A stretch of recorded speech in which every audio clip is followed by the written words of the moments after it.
Hey, what's up, guys, and welcome back. So, recently I had a question given to me about agency modeling versus freelance modeling. And what I want to do today was I want to address that in a real quick video, give you the pros and cons of each, and see which one is best for you. So, stay tuned because I'm going to be dropping nuggets right after this. If this is your first time here on my channel, or if you've been here before, you know what to do. Hit that like button, ding that notification bell, hit that subscribe button because I'll be dropping more and more modeling industry tips so that you can be in the best position to succeed. So without further ado, let's get into today's content. So the first pro is going to be protection and safety. So when you're an agency signed model, all you have to really do is worry about modeling. The agents themselves, they're going to do the planning, negotiating, and actual booking of the work. So all you have to do is show up on set and perform and be a professional model. All right, the second pro is you're going to get career development from being an agency model. The reason I say that is because they have a vested interest in you booking work. So if they bring you on as a model, they're going to get a percentage of your work. So think about it like this: each time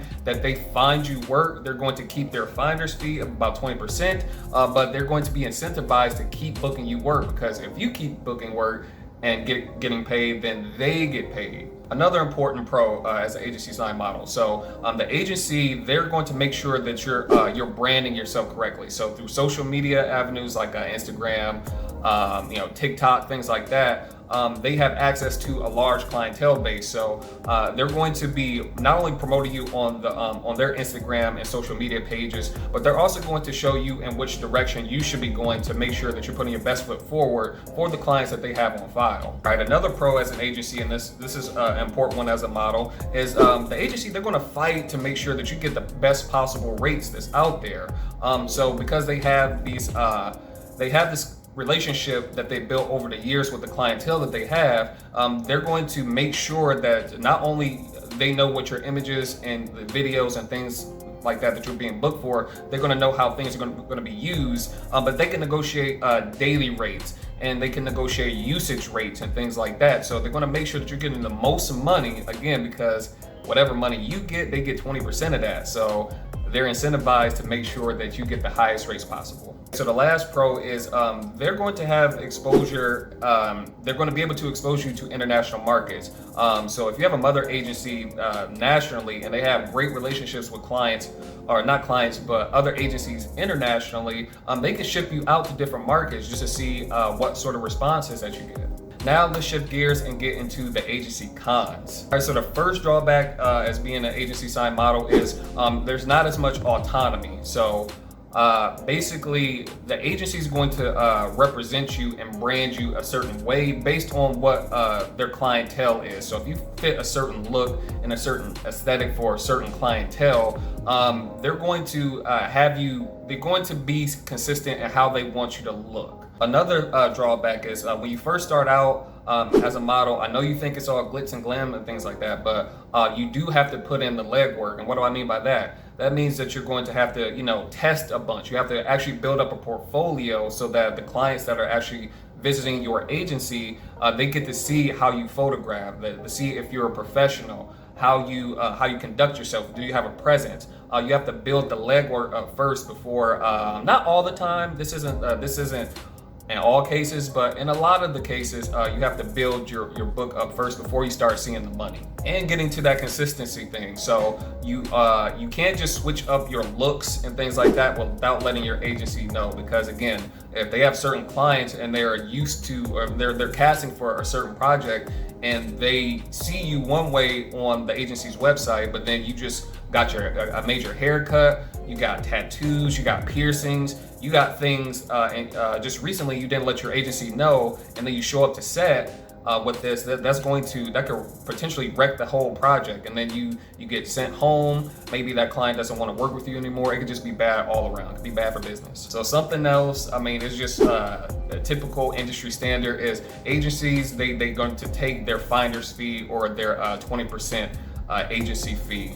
So you don't get to keep all the money from your booking, but you get to keep 80% typically. And the last thing that's a drawback is, I'll say, you have to fulfill contractual obligations to the agency. So you want to make sure that if there's any sort of unfamiliar language, In that contract, you will probably want to hire somebody like a lawyer or someone to just go through the contract with you. So if there's any binding language that you don't understand or you don't agree with, you simply don't sign with the agency. But typically when you do sign as an agency model, you do have to fulfill that 1 year, 2 year, 3 year obligation.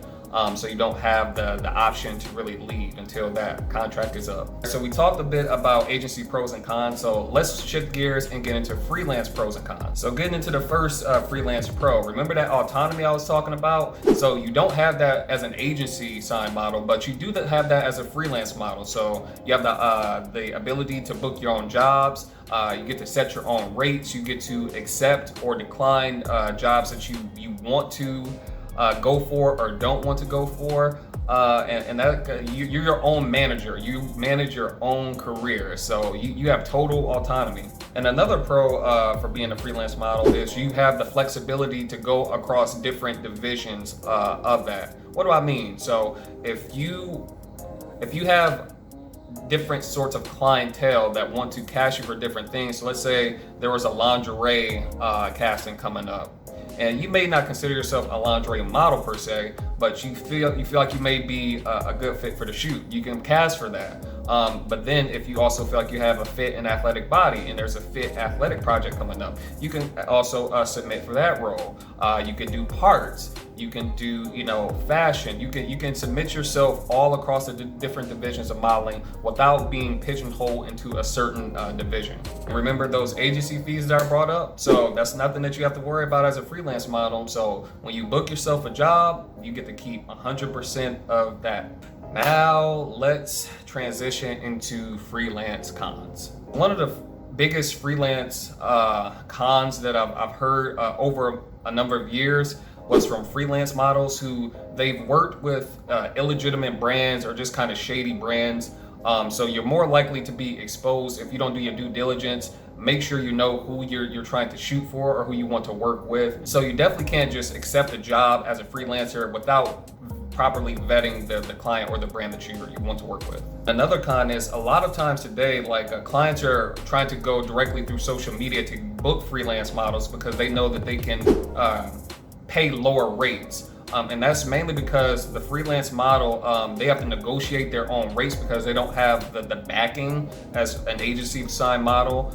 So that credibility is very, very important. And unfortunately, as a freelance model, you don't have the leverage to really be charging what you think that you should be charged because maybe you don't have the quality of bookings or you don't have the amount of work that maybe an agency sign model has. So a lot of times brands will come directly to you as a freelance model, but they may try to undercut what you feel like you should be paid. So another con is you really, really have to grind. You really have to, again, you're autonomous. You are your own manager of your own career. So you have to really dig. You have to constantly be on the lookout for castings that come through, different projects that come up. You have to make sure that you're formulating relationships and building networks from every shoot that you have, every project that you work on. You can't leave empty-handed anywhere.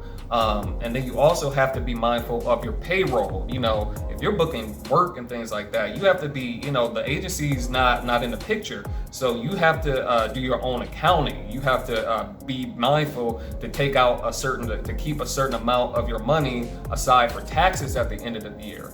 So these are things that you also have to be aware of as a freelance model. But the drawback again to that is if you don't have contractual agreements written out or laid out for the clients that you want to work with as a freelance model, they don't need to pay you on time or when you think that you should be paid. So thing is, with an agency sign model, a typical waiting period will be 60 to 90 days from the completion of the shoot time, right? And that's in writing, right? If you don't have that in writing as a freelance model, then a lot of times freelance models have to chase down these clients that they've shot with, months and months, sometimes years ago. And it's just not a good feeling. You don't like to feel like you produce work for free and be taken advantage of. So that's another big con with freelance modeling. All right, guys, so that was my quick insight on the pros and cons of agency style modeling versus freelance modeling. Let me know if you've experienced any of the bullet points that I've discussed in the comment section below. But again, guys, thank you for listening. Have a great day. Have a great night.